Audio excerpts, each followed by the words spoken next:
Hi friends, hello everyone, welcome to my channel. ఇది vlog అయితే సమ్మర్లో హాలిడేస్లో మేమైతే వైజాగ్ వెళ్ళామన్నమాట, మా వదిన వాళ్ళ ఇంటికి. అక్కడ తీసిన వ్లాగ్ అనమాట, ఇప్పుడు పోస్ట్ చేస్తున్నాను.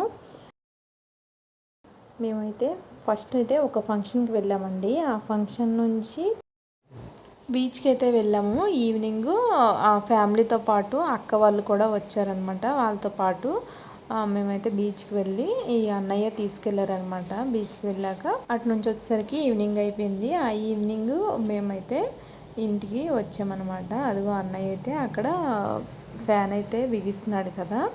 మేము వచ్చామని చెప్పి ఫ్యాను తీసుకొని చాలా రోజులు అయిపోయింది, కానీ ఇప్పుడు బిగిస్తున్నారు.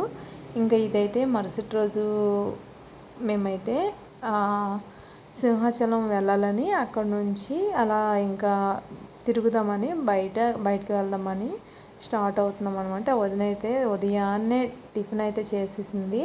టిఫిన్లన్నీ చేసాక ఇప్పుడైతే ఆ అర్జెంట్ బ్లౌజ్ ఇవ్వాల్సి ఉందని చెప్పి మిషన్ అయితే తీసిందనమాట. చూడండి ఎంతమంది కస్టమర్స్. వదిన ఎక్కడ చూసినా ఇల్లంతా కూడా బట్టలే ఉన్నాయి.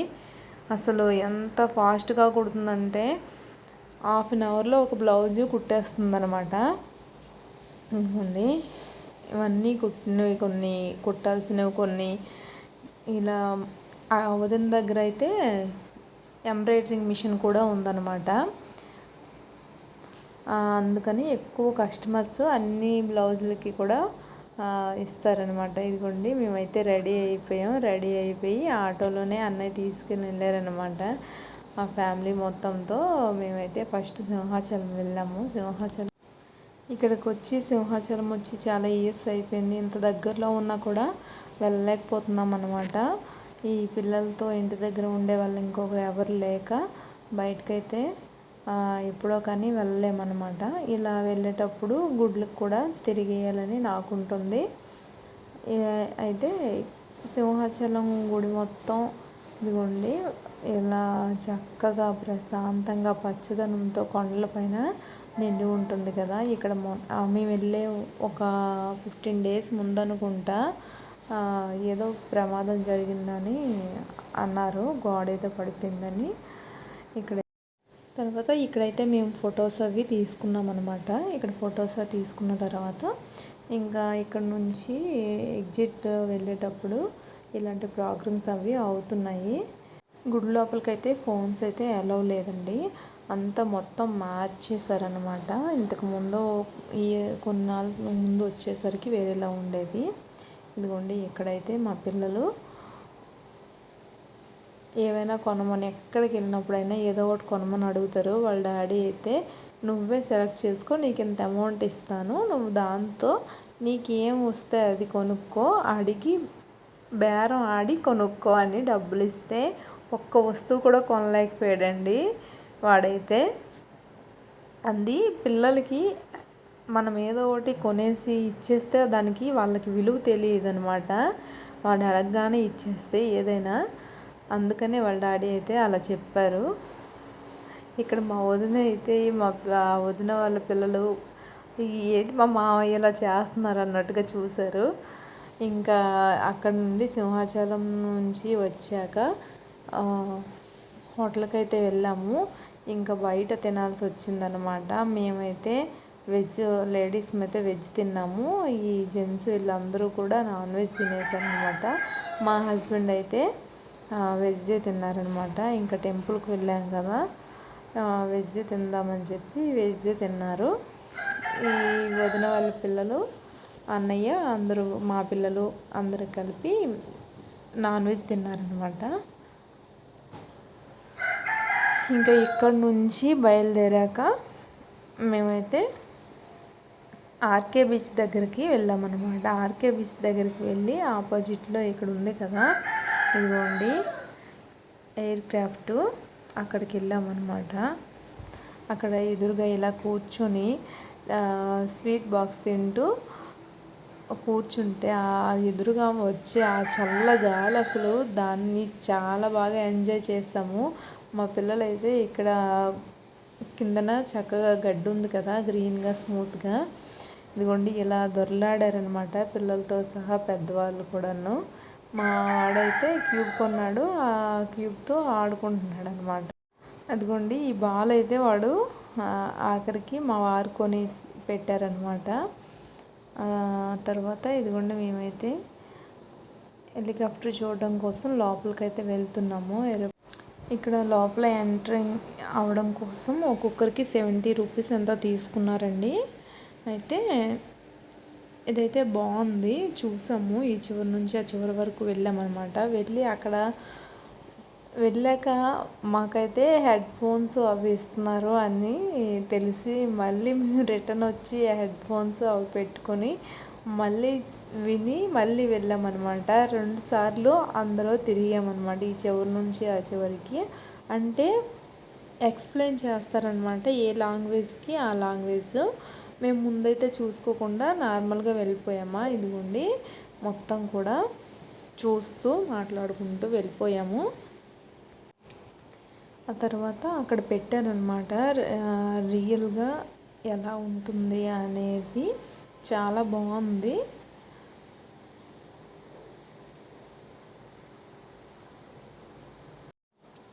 తర్వాత హెలికాప్టర్ అయితే ఎక్కాము. ఇంకా డైరెక్ట్గా హెలికాప్టర్లోకి వెళ్ళడానికి ఒక ఇదైతే వేసారు చూడండి, బ్రిడ్జ్ ఉందన్నమాట. బ్రిడ్జ్లోంచి డైరెక్ట్గా ఇదిగోండి ఇలా వెళ్తున్నాము.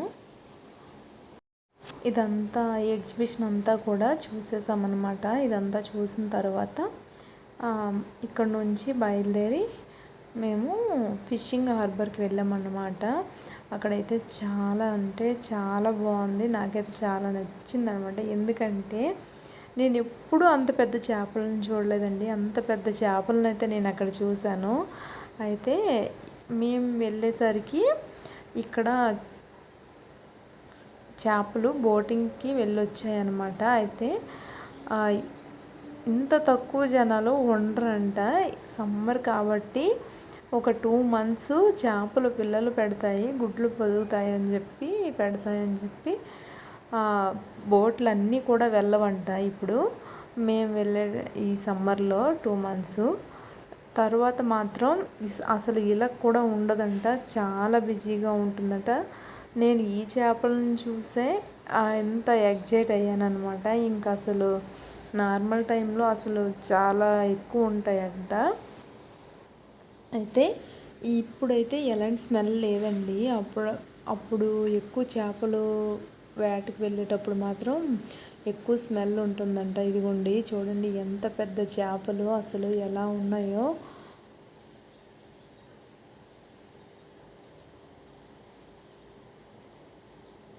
నిజంగా నేను ఇదే ఫస్ట్ టైం అండి ఇంత పెద్ద చేపల్ని లైవ్లో చూడటం. వాళ్ళు అప్పుడే బోటింగ్కి వెళ్ళొచ్చారంట, తీసిన చేపలు అనమాట. ఈ పెద్ద చేపలనే పడతారు, చిన్న చేపలను అయితే పట్టరంట. ఈ సమ్మర్ అన్నాలు కూడా భలే ఉన్నాయి ఫ్రెండ్స్, అస్సలు ఎంత బాగున్నాయో. పెద్ద పెద్ద చేపలు అన్నీ కూడా ఈ 20,000 30,000 అని మాట్లాడుకుని తీసుకుని వెళ్ళిపోతున్నారనమాట ఇక్కడ నుంచి. చూడండి ఒక రిక్షా అంత చేప ఉంది, ఇంకా దానికంటే పైకి వచ్చింది. మేము చూసినంత వరకు మొత్తం కూడా చూడండి, మనం నుంచొని చూస్తే చుట్టూ కూడా బోట్లే ఉంటాయి. చాలా బాగుంటుంది, సముద్రం నిండా బోట్లే ఉన్నట్టు ఉంటాయి అన్నమాట. తర్వాత మేమైతే ఇక్కడ మరుసటి రోజు ఎలాగో వచ్చాం కదా, మరుసటి రోజుకి పనికొస్తాయని చెప్పి రొయ్యలు అయితే తీసుకున్నాము. ఇక్కడ రొయ్యలు అయితే అప్పుడైతే బోటింగ్కి వెళ్ళలేదు కాబట్టి షిప్పులు కొంచెం కాస్ట్గానే చెప్పారు. ఇంకా ఇక్కడ రొయ్యలు అవి తీసుకుంటున్నారు. మా వాళ్ళు అయితే చేయించడానికి వెళ్ళారు. మేమైతే ఈలోగా లేడీస్ ఏం చేసామంటే ఎండు చేపలు, ఎండు రొయ్యలు ఇవి ఉంటాయి కదా, వీటిని చూడడానికి వెళ్ళామన్నమాట. నేనైతే కొన్ని ఎండు రొయ్యలు తీసుకున్నాను, గుండ అంటారు కదా, ఎండు రొయ్యి గుండ, అది తీసుకున్నాను. ఆ తర్వాత వచ్చేటప్పుడు మేము పనసపండు అయితే తీసుకున్నాము. అక్కడ పనస బాగుంటుందని చెప్పి తీసుకుంటే మాకైతే అస్సలు సాటిస్ఫాక్షన్ లేదండి. ఇదైతే బురద పనస ఇచ్చేసారు. మేమైతే ఖర్జూరం పనస అని చెప్పి అక్కడ పక్కన ఉన్నవి తొనలు ఇస్తే తిని చూసి తీసుకొచ్చాము. అయినా కానీ మోసపోయామన్నమాట. ఖర్జూరం పనస అయితే ఇవ్వలేదు, బురద పనస అయితే ఇచ్చేసారు. వీళ్ళ బాధ చూడాలి. ఇంకా మా వారైతే పనసపండు అని ఇళ్ళ నుంచి ఇటు నుంచి వెళ్ళేటప్పుడు అటు నుంచి వెళ్ళేటప్పుడు కొనేంత వరకు కూడా అసలు చిన్నపిల్లడి కంటే అధ్వానంగా తయారయ్యారనమాట. కొన్న తర్వాత కనీసం ఒక్కటి కూడా తినలేదు, అలా ఉన్నాయి. ఇంకా స్వీట్గానే ఉన్నాయి కానీ అది సాగుతున్నట్టుగా ఉంటాయి కదా, అంత స్వీట్ కూడా ఇంకా ఎక్కువ స్వీట్ వస్తాయి బురద పనస కూడా. ఇది అలా కూడా లేదు, అసలు ఏ టేస్ట్ లేకుండా పోయిందనమాట. అయితే ఆ మరుసటి రోజు వచ్చేసాము. ఆ రోజు ఇంటికి వచ్చిన తర్వాత మరుసటి రోజు అనమాట, ఇది సోమవారం అనమాట. మరుసటి రోజు మా వదిన అయితే బ్లౌజులు కటింగ్ చేస్తుందనమాట. నేను కూడా కొన్ని బ్లౌజులు అయితే కటింగ్ చేశాను. అంటే ఒక్కొక్కరి మార్కింగ్ ఒక్కొక్కరి మెథడ్ ఒక్కొక్కలా ఉంటుంది కదా, ఎలా చేస్తుందా అని నేను చూశాను. ఇంకా నేను ఎలా చేస్తున్నానా అని మా వదిన కూడా చూస్తుందన్నమాట. ఇంకా మా వదిన వాళ్ళ ఇంటి నుండా కస్టమర్ బట్టలేనండి. అసలు తను ఎప్పుడు చేసుకుంటుందో ఎప్పుడు కుడుతుందో అనిపించింది నాకైతే. నేనైతే రోజుకి ఒక బ్లౌజ్ కుట్టేసరికి ఏదో చేసేసినంత ఫీల్ అయిపోతాను. ఇక్కడ చూసాక నాకు అర్థమైంది నేను చేసేది ఏమీ లేదని. 3-4 బ్లౌజులు పెట్టి దొంతు పెట్టి కటింగ్ చేసేస్తుంది అనమాట. 3-4 కాదు, ఎక్కువే పెడుతుంది. ఒక 5-6 ఇలా పెట్టేస్తుంది కూడా. ఇంకా మేమైతే బయలుదేరిపోయామన్నమాట. ఇంకా మధ్యాహ్నం లంచ్ చేసి ఈ వ్లాగ్ మీకు నచ్చినట్లయితే తప్పకుండా లైక్ చేయండి. అలాగే మా ఛానల్ని ఫస్ట్ టైం చూస్తున్నట్టయితే సబ్స్క్రైబ్ చేసుకోండి friends. Thank you for watching.